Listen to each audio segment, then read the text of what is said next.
is that COVID's not over by a long, long way. Over 900 people in Harlow, at least, with COVID. 2 deaths yesterday. So it's not over. But also, your campaign regarding mask wearing, does that sit comfortably with you? Because I know a lot of head teachers, in Harlow, doesn't sit comfortably with them. Well, first of all, you're absolutely right. COVID's not over. I've just had it myself for the past 2.5 weeks, and it's not great. First of all, I'm not against mask wearing per se, but I worry about the effect on children. It's not just me saying it. You can ignore me. People will have their views. National Deaf Children's Society against masks because they know that it affects children who are hard of hearing.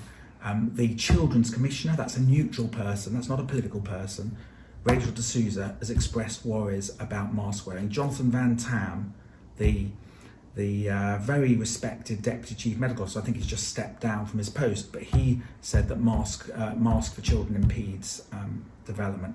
And my worry, I have a walking disability. I was at school, growing up with a walking disability, having operations. I know exactly what it is like to have an impediment. It's different when you're walking behind people, when people are walking ahead of you and you can't keep up, and all these kind of things.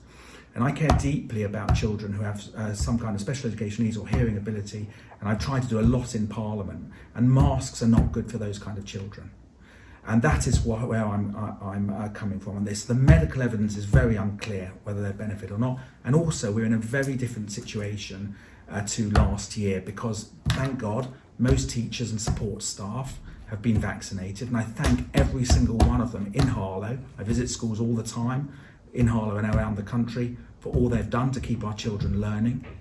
But most teachers and support staff have been vaccinated. Children over 12 have been vaccinated.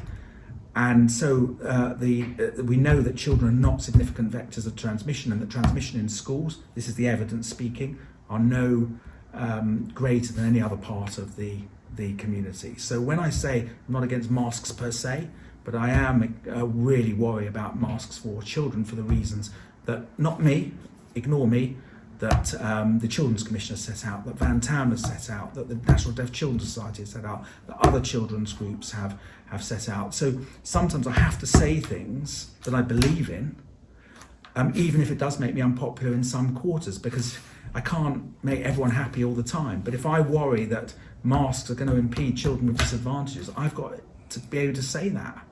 And of course some people will disagree with it, and I understand it, but I have to see it how I fit. And I'm very glad that the government has now said that masks are no longer required for children in schools.